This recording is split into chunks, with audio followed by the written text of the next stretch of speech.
Comme pour les céréales à paille, le pilotage fractionné de l'azote sur maïs évite son accumulation dans le sol et surtout, il fournit des doses d'azote adaptées aux besoins de la plante à un moment précis.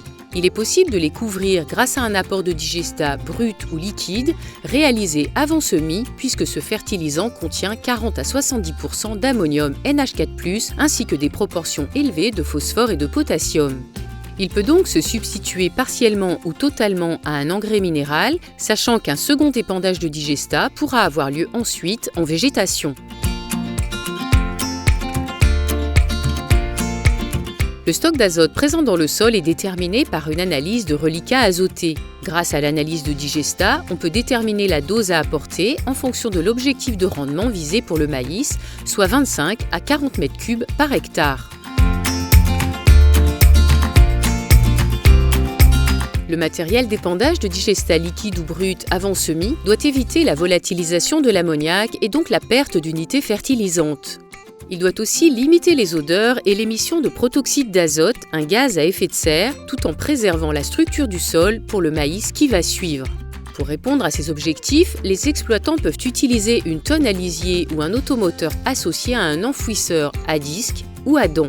L'enfouissement du digestat se fait alors dès son application le long des disques ou des dents qui creusent le sol sur quelques centimètres.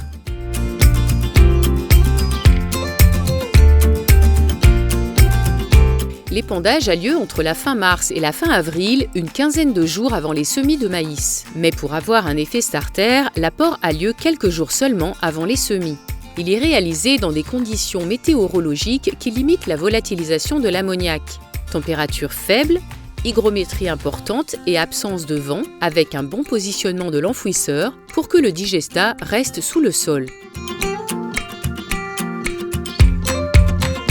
Cette année, là, on est à mi-avril 2021, on a eu des conditions assez humides, on fait une bonne récolte de seigle en fourrage pour les bêtes. Et là, l'idée c'est d'implanter un maïs dans des têtes quasiment normales. Comme on est mi-avril, des conditions un petit peu humides encore de sol, donc une volonté d'intervenir rapidement pour épandre le lisier, préparer le sol et semer le maïs dans la foulée. Au mois d'avril, alors certes cette année c'est humide, mais certains printemps peuvent être un petit peu secs. Le maïs c'est une culture qui ne va pas forcément pomper rapidement de l'azote. Et si le lisier ou le digestat reste en surface, on a un risque de volatilisation d'ammoniac qui est relativement important. Par échange avec l'air, un sol sec, des températures relativement élevées avec du vent, c'est là où on va avoir le risque de volatilisation le plus élevé. D'où en fait l'intérêt d'aller enfouir le digestat le plus possible en profondeur pour justement limiter ces émissions d'ammoniac. Là, dans notre stratégie de digestat disponible, donc on a une grande majorité de la dose du bilan qui est apportée par ce digestat avant semis, qui pourra être éventuellement complété sur des terres à haut potentiel par un apport à 6-8 feuilles.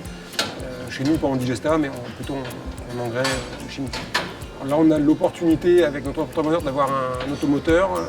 C'est vrai que c'est un matériel qu'on ne trouve plus forcément beaucoup dans les campagnes, qui a l'intérêt de ne pas tasser le sol lors de l'épandage, ou en tout cas limiter le tassement, mais l'opération peut être réalisée de manière identique avec un tracteur, une tonne, avec l'enfouisseur derrière. Aujourd'hui, un matériel qui devient très courant et très robuste.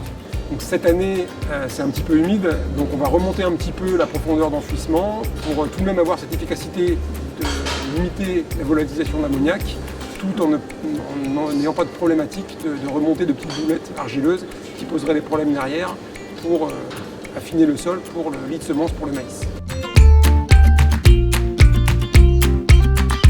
Le digestat brut contient 40 à 70% d'azote assimilable rapidement. Il peut être utilisé en remplacement d'un engrais starter juste avant le semis de maïs. Des analyses de reliquats azotés et de digestat permettent de calculer la dose à apporter.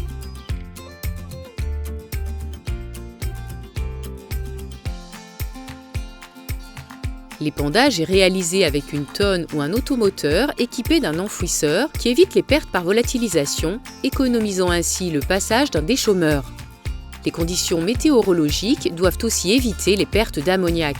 L'épandage a lieu entre la fin mars et la fin avril lors de la préparation des semis de maïs. Un autre apport de digestat peut intervenir pendant la végétation avec un pendillard.